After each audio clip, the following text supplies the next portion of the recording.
Hi friends, எல்லாருக்கும் வணக்கம். எல்லோரும் எப்படி இருக்கீங்க? நல்லா இருக்கீங்களா? Welcome to Sakthi Saravana YouTube channel.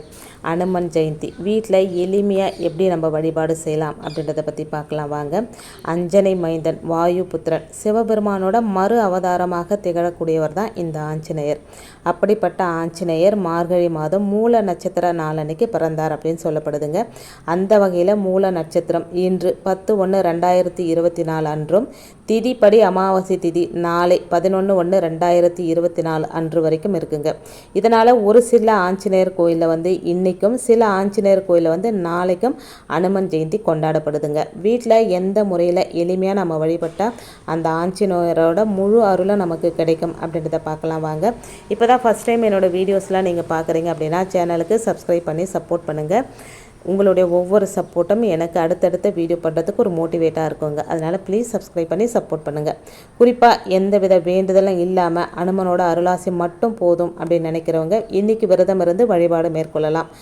ஒரு சிலருக்கு அதிகமான கஷ்டங்கள் இருக்குது, கடன் இருக்குது, அதை சரி செய்யணும் அப்படின்னு நினைக்கிறவங்க நாளைக்கு முழு நாளும் உபவாசமாக இருந்து அஞ்சனை மைந்தன் ஆஞ்சநேயரை வழிபாடு செய்யலாங்க. உங்கள் உடல்நிலை சரியில்லை அப்படின்னா எளிமையான உணவுகளை எடுத்துக்கலாங்க, எந்த தப்பும் கிடையாது. பொதுவாக விரதம் இருக்கிற நாள் அன்னைக்கு ஸ்ரீராம ஜெயம் அப்படின்ற மந்திரத்தை உங்களால் எந்த அளவுக்கு சொல்ல முடியுமோ அந்த நாள் முழுவதும் சொல்கிறது மிகவும் சிறப்புக்குரியதாக இருக்குங்க. நாம் வணங்கக்கூடிய ஒவ்வொரு தெய்வங்களும் அதிசக்தி வாய்ந்தவை தான். அந்த தெய்வங்களை வணங்குவதற்குரிய நாளில் வணங்கும் போது அதற்கான பலன் பெருமளவு கிடைக்கும். அந்த வகையில் ஒவ்வொரு தெய்வங்களும் அவர்கள் அவதரித்த நாளில் அவங்களை போற்றி வணங்கும் போது நாம் பலவிதமான நன்மைகளை பெற முடியும். வாயு புத்திரன் அனுமன் ராமனோட பரம பக்தனாக விளங்கி ராமனுடன் துணை நின்ற தெய்வம். ராமாவதாரத்தில் ராமரோடு இருந்த எல்லாருக்குமே தேவலோகத்தில் இடம் அளிக்கும் போது அனுமன் மட்டும் இந்த பூலோகத்தில் மனுஷங்களுக்கு அருள் பாலிக்க அருள் புரியுங்கள் அப்படின்னு கேட்ட அற்புதமான கடவுள் இந்த அனுமன்க. அவர் அவதரித்த நாளான அனுமன் ஜெயந்தி அன்னைக்கு நம்முடைய பிரச்சனைகள் அனைத்தும் தீர நம்ம அவரை வழிபாடு செய்யணுங்க.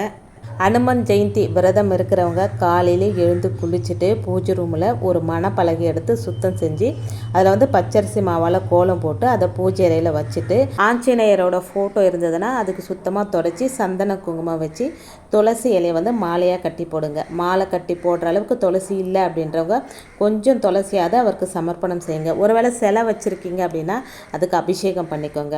அவருக்கு ரொம்ப பிடித்தமானது அப்படின்னா உளுந்து வடை அவருக்கு ரொம்ப பிடிக்குங்க. வெங்காயம் சேர்க்காம மிளகு மட்டும் தட்டி போட்டு அதை வடையாக செஞ்சு மாலையாக கோத்து ஆஞ்சநேயருக்கு போடலாங்க. அப்படி இல்லைன்னா தட்டில் கூட நைவேத்தியமாக செய்யலாம். ஏதாவது ஒரு கோரிக்கை வைக்கணும் அப்படின்னு நினைக்கிறவங்க அந்த கோரிக்கையை மனசில் நினச்சி வெத்தலை மாலை கட்டி ஆஞ்சநேயருக்கு சாத்தலாங்க.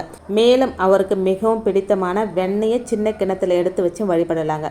இதில் ஏதாவது ஒன்றையோ அப்படி இல்லைன்னா இது எல்லாமே கூட நம்ம செய்யலாங்க. அதுக்கப்புறம் ஆஞ்சநேயர் படத்துக்கு முன்னாடி ஒரு நெய் தீபம் ஏற்றி வச்சு வெத்தலை பாக்கு பழம் வச்சுருங்க. அதுக்கப்புறம் ஒரு சுத்தமான டம்ளரில் சுத்தமான நீரை ஃபுல்லாக பிடிச்சி அவருக்கு வச்சுடுங்க. அதுக்கப்புறம் ஆஞ்சநேயரை நினச்சி நாம பூஜை செய்யணுங்க. ஸ்ரீராம ஜெயம் அப்படின்ற மந்திரத்தை மட்டும் சொன்னாலே போதுங்க. வேறு எந்த மந்திரத்தையும் சொல்லணும் அப்படின்ற அவசியம் கூட கிடையாதுங்க. அப்படி நம்ம சொல்கிறதுக்கு முன்னாடி மணப்பலகை வச்சோம் இல்லைங்களா, அந்த மணப்பலகைக்கு முன்னாடி உட்காந்துட்டு இந்த மந்திரத்தை நம்ம சொல்லணுங்க. 108 முறை அப்படின்றது கம்பல்சரி. நீங்கள் கீழே உட்காராமல் ஏதாவது மணப்பலகை போட்டு உட்காந்துக்கோங்க.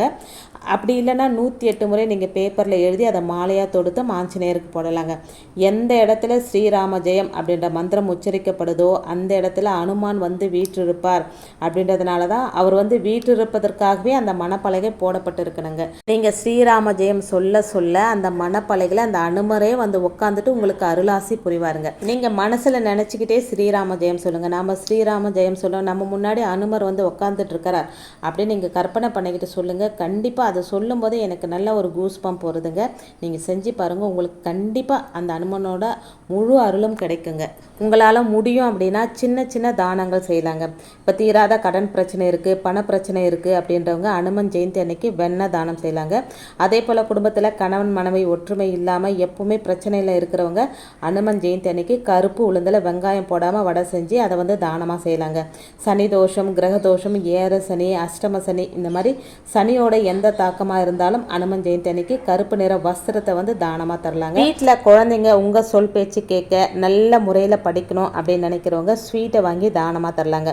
எல்லா விதமான தோஷங்களும் நீங்கி குடும்பத்தில் சந்தோஷம் நிறைந்து சகல சௌபாக்கியம் கிடைக்கணும் அப்படின்னு நினைக்கிறவங்க அனுமன் ஜெயந்தி அன்னைக்கு நெய்யை தானமாக செய்யுங்க. இதெல்லாம் வந்து நிறைய செய்யணும் அப்படின்ற அவசியம் கிடையாதுங்க. கொஞ்சம் கொஞ்சமாக செஞ்சால் கூட போதும். ஒரு 50 கிராம் 100 கிராம் வாங்கி கூட நம்ம வந்து இதை தானமாக செய்யலாம். இந்த தானங்களை நீங்கள் வந்து அனுமன் கோவில் அப்படி இல்லைன்னா ராமர் கோவில் இந்த இடங்களை போய் செய்யலாம். அப்படி செய்ய முடியாதவங்க உங்கள் வீட்டுக்கு பக்கத்தில் இருக்கிறவங்களுக்கு கூட இந்த பொருட்களை வாங்கி நீங்கள் தானமாக கொடுக்கலாங்க. அது வந்து உங்களுடைய விருப்பத்தை பொறுத்ததுங்க. இந்த கலியுகத்தில் கண்கண்ட தெய்வமாக மானிடருக்கு நன்மை செய்வதற்காகவே அவதரித்த இந்த அனுமன் ஜெயந்தி அன்னைக்கு இந்த முறையில் வழிபட்டு சகல சௌபாக்கியங்களையும் நீங்கள் பெறலாங்க. நீங்கள் ஸ்ரீராம ஜெயம் அப்படின்ற ஒரு மந்திரத்தை சொன்னாலே போதும். அந்த மந்திரம் எந்த இடத்துல ஒலிக்குதோ அந்த இடத்துல வந்து உக்காந்துருவார் நம்ம அனுமன். அதனால் உங்களால் முடிஞ்ச வரைக்கும் ஸ்ரீராம ஜெயத்தை சொல்லி அனுமரோட முழு அருளாசியம் வாங்கிக்கோங்க. இன்றைக்கி வீடியோவில் நான் சொன்ன விஷயங்கள் உங்களுக்கு பிடிச்சிருந்தது அப்படின்னா சேனலுக்கு சப்ஸ்கிரைப் பண்ணி சப்போர்ட் பண்ணுங்கள். இந்த வீடியோவை உங்கள் ஃப்ரெண்ட்ஸ் அண்ட் ஃபேமிலிக்கும் ஷேர் பண்ணி விடுங்க. இன்னொரு எளிமையான ஆன்மீக தகவலோடு சந்திக்கிறேன். நன்றி, வணக்கம்.